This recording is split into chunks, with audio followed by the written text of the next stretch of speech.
Hello po mga kababayan, si Dante Maravillas.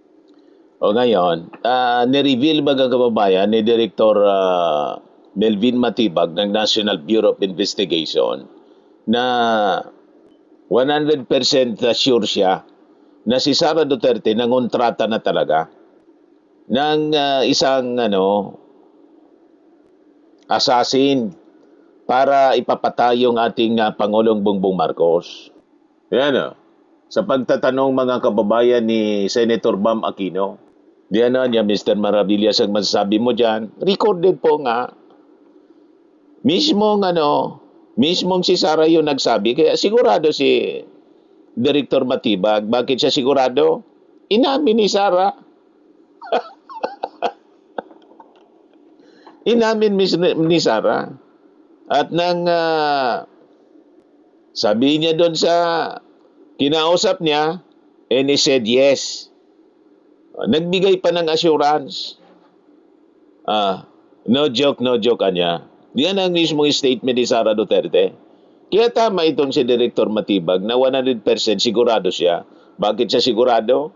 Si Sara mismo, siniguro ni Sara eh.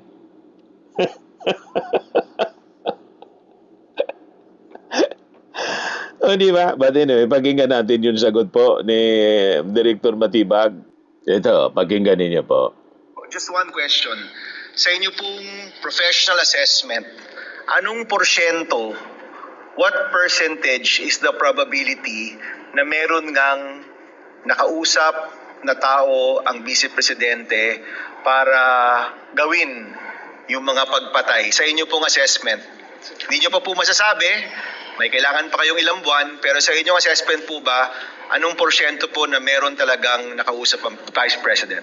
Base po mismo sa pahayag ng Vice Presidente, Di ba? nakasisiguro po na merong kinausap. Anong percentage po? 70%? 100% po, sapagkat siya na mismo ang nagsabi ng kanyang plano Correct. na siya'y may kinausap ng papatay at pumayag yung papatay sa kanilang pag-uusap. Okay, maraming salamat. And he said yes. Just one quick. He said yes niya, sabi ni Sara. No joke. Kaya 100% sigurado si Director Matibag. Baka yung defense hindi sigurado. Alangan man, hindi kayo sigurado. Dapat sigurado kayo kasi yung nagsabi mismo, nagsalita, kliyente ninyo, si Sara Duterte nagsabi, may kinausap siya.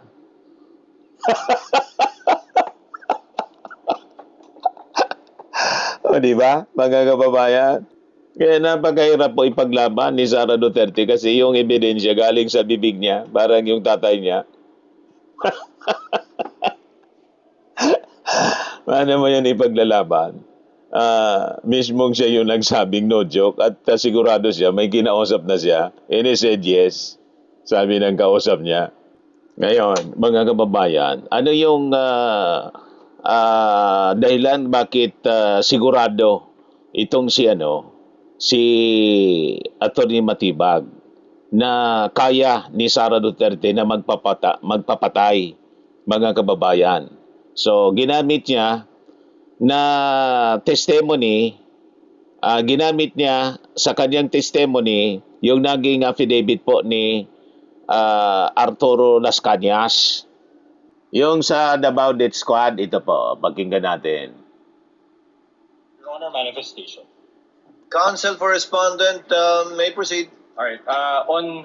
Your Honor, this pertains to an affidavit of Arturo Las Cañas, and on page 186, Your Honor, of such affidavit, it appears that even the signature is not a wet signature. It's a printed copy, and there's a subscription and sworn to portion thereof, but it's not notarized at all. So this is a mere scrap of paper, Your Honor.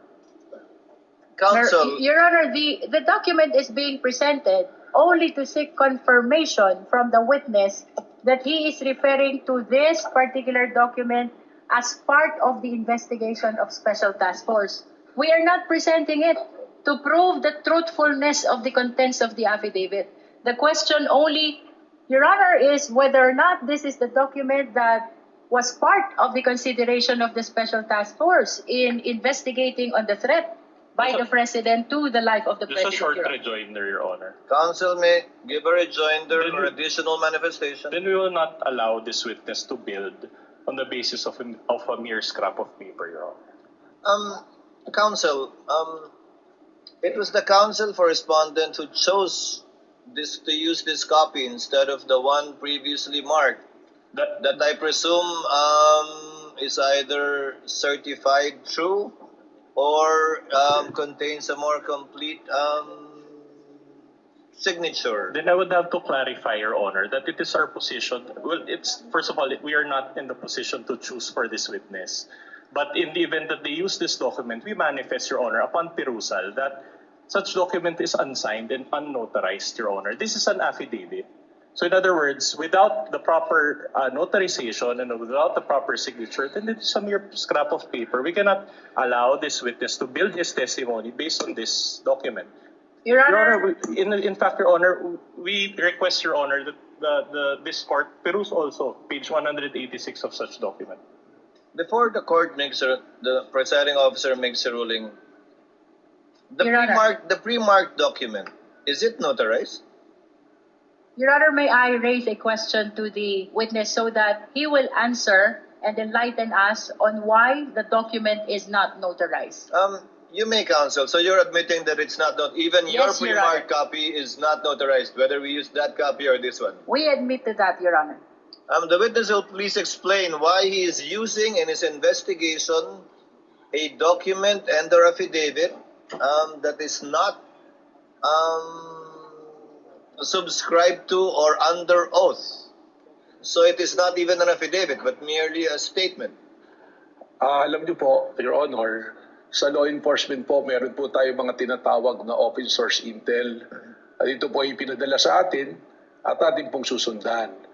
At kaya nga po, ang aming pong investigasyon ay isang continuing investigation, open, continuing and active investigation, sapagkat ito bang ganitong dokumento ay amin ding ikukumpara pa.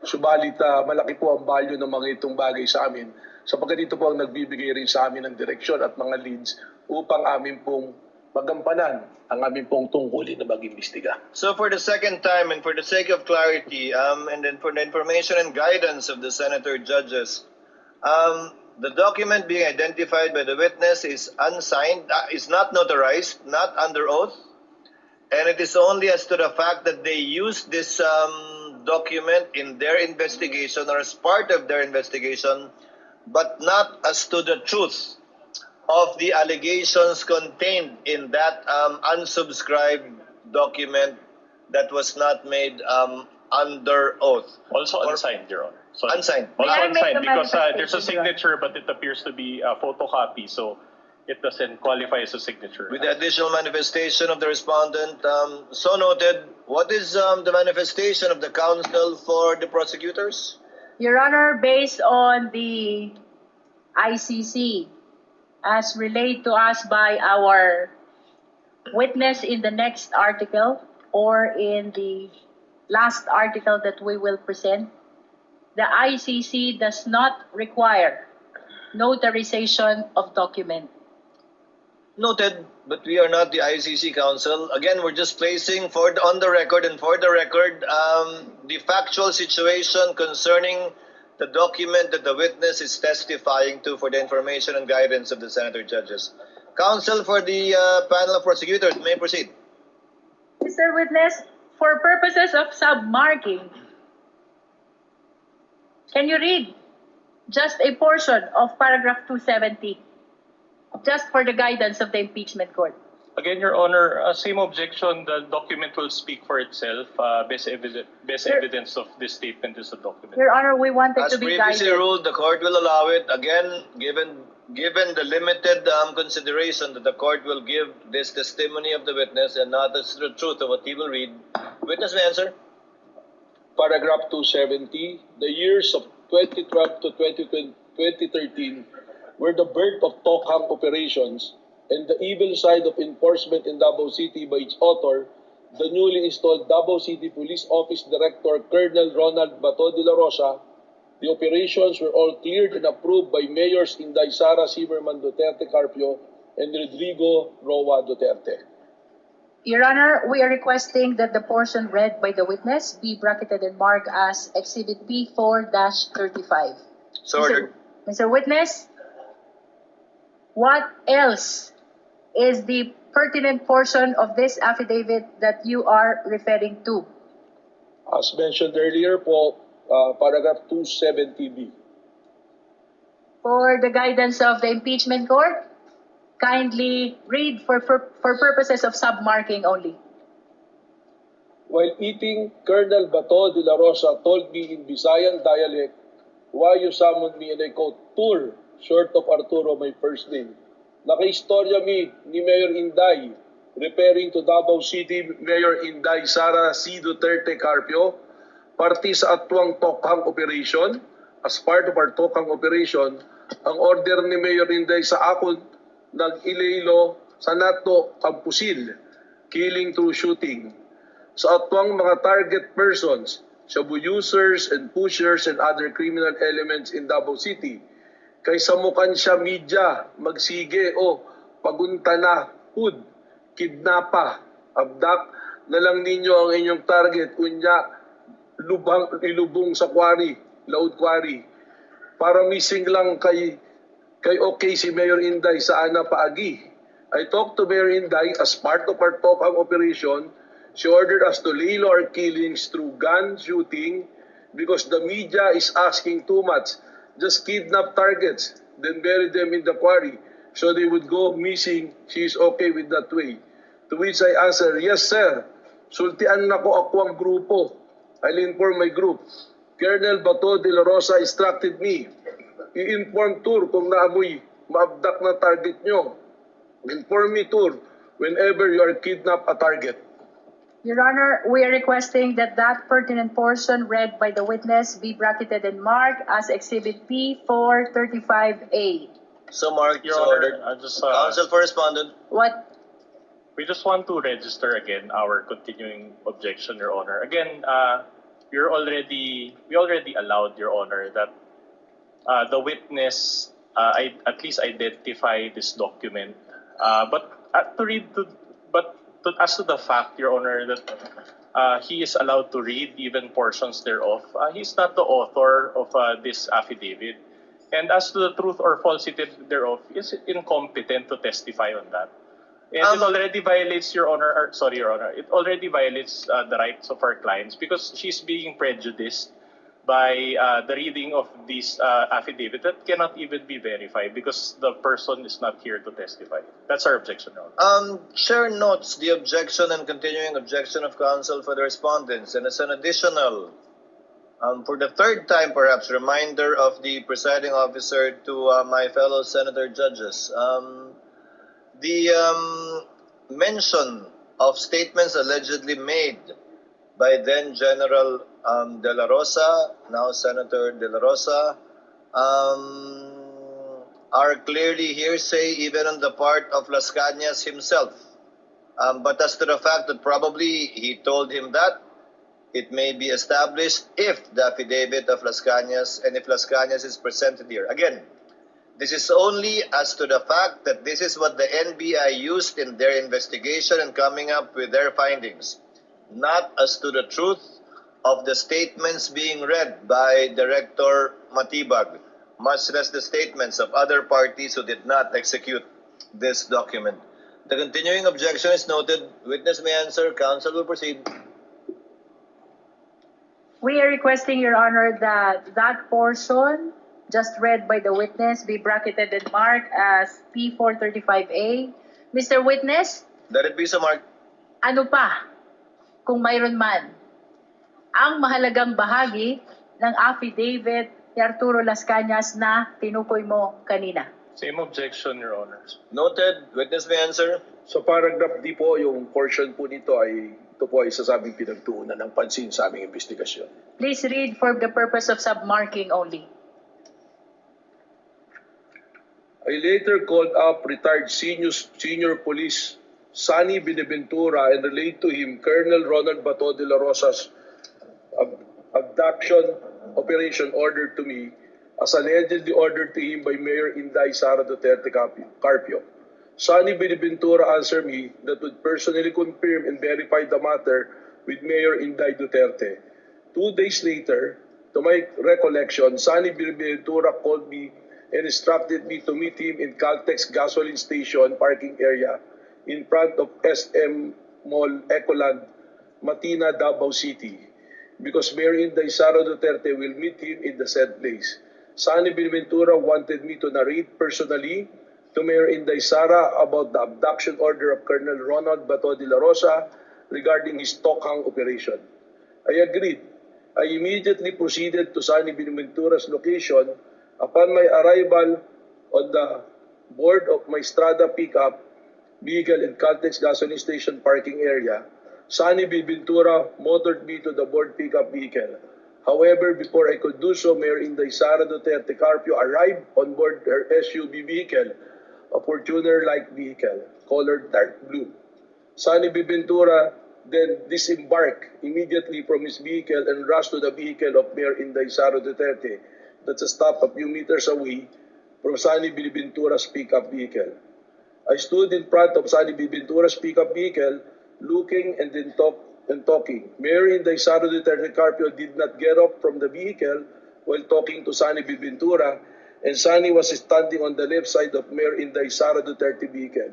Then Sonny Binventura hand signaled to me to come near him. I saw Mayor Inday Sara Z. Duterte Carpio inside her vehicle alone. I personally heard Mayor Inday Sara Zimmerman Duterte Carpio ordered Sonny Binventura and I in Visayan dialect, and I quote, "Bulgar naman kayo man, pusilon, shoot." And target ninyo na referring to Sonny and myself nung short of manong older person. Kidnapa na lang ninyo. Target shabu users and pushers and other suspected criminal elements in Davao City. Para missing lang para dili samok ang media.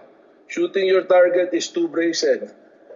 Just kidnap them so they will just go missing and so that the media won't bother us. Sonny Binventura replied, "Sige day, okay." Then she drove away. It was a 3 to 5 minute kill order through abduction operation from a lady mayor of our city, the daughter of Mayor President Rodrigo Roa Duterte, that shed much blood of innocent poor Filipino suspected of being shabu users and pushers in Davao City. Now nationwide through the Tokhang campaign of the Philippine National Police for 4-star General and newly elected Senator Ronald Bato de la Rosa. Your Honor. Counsel for Respondent. Then, Di ba? Kaya sigurado si Matibag na 100% kaya na magpapatay ni Sara because of her history of violence, involvement sa kidnapping, pag-utos ng pagkidnap at pagpapatay doon mismo sa Davao nung siya mayor pa. At may history siya ng violence. Presented dito mga kababayan kanina yung pambubugbog sa sheriff ni Sara Duterte. Yung pattern of behavior ang ini-establish ng prosecution. Na si Sara Duterte mahilig manakit. Yun ang ibig sabihin nito na presentation ng witness mga kababayan. This is to establish na yung pagbabanta sa ating Pangulong Bongbong Marcos ay seryoso at kayang i-execute ni Sara Duterte. She has that capability to implement the order because of her stature. May mga bodyguard siya at may mga kung sinong kausap na pwedeng utusan niya. At inamin niya mismo sa kanyang online press con na may kinausap na siyang tao na papatay sa ating Pangulo, kay Lisa Marcos at kay Martin Romualdez, and he said, yes. Di ba? Napanood na natin, paulit-ulit mga kababayan. Kaya, malabo na makalusot dito sa Article 4 si Sara Duterte. Isa sa pinakamabigat na article, sa apat na article of impeachment. Gusto na itong matapos kasi mga kababayan ng prosecution para maka-move on na po doon na po sa presentation naman ng Article 1, yung mga chichirya naman po, yung confidential funds at tagong yaman ni Sara Duterte, ipilit na dinidili po ng prosecution kung ano-anong pinipresent na mga irrelevant information tulad ng survey ni Sara. Dagdagan pa ng mga senator judges na kaalyado ni Sara na sumali na po sa prosecution team o sa prosecution, sa defense team ni Sara. Alam na ninyo kung sino-sino. Di ba, mga kababayan? O, ito yung mga senador na nag-oppose sa subpena for BP Sara. Husband's financial records. Si Alan Peter Cayetano, si Pia Cayetano, si Loren de Garda, si Amy Marcos, si Camille Villar. Hindi ko maintindihan kung bakit wala si Robin Padilla at saka si Bongo.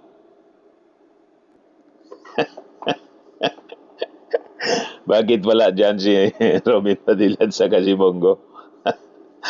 Anyway, yan man lang po para kilala ninyo kung sino ito mga inaharang po yung pagsubdena. Anyway, hindi man sila nagtagumpay. Denied. Grinad pa rin po yung petition ng prosecution to subpena the financial records po, bank accounts, tax records in AMLAC ni Sara Duterte. Kaya ito po yung exciting mga kababayan na presentation sa mga susunod na araw. Kaya dapat matapos na to. Last witness po si Matibag. Yan yung yun yung punto ng prosecution. Ayan man lang po mga kababayan ang short video natin. Ako po si Dante Maravillas. Bye-bye po. God bless.